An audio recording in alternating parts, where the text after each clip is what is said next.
جاي فيها رفاع ينجز. جاي في ميكروباص يا باشا. تستعر مني يا ناصر؟ تستعر من ابوك؟ انا ما بستعرش منك يا رفاعي. يعني بتستعر من ابوك؟ انا مش هقول لك الا كلمتين، خلي بالك من نفسك الايام الجايه يا رفاعي. دول 4 كلمات.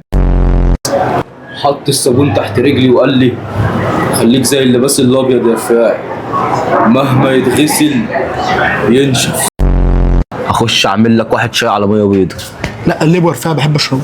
ملك. ميه بيضه ميه بيضه. سكر زياده. يما.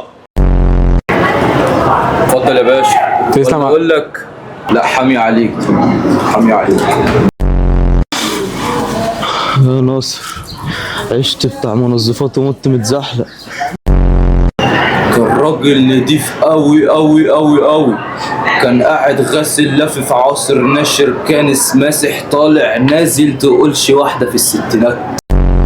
انا عايز طلب واحد بس. اطلب يا رفاعي. يبقوا غسلوني كويس.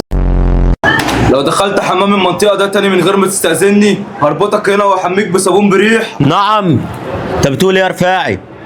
امي قالت لي كده ساعتها يا باشا. ابن القرد زحلقني ويا حرام عفنه.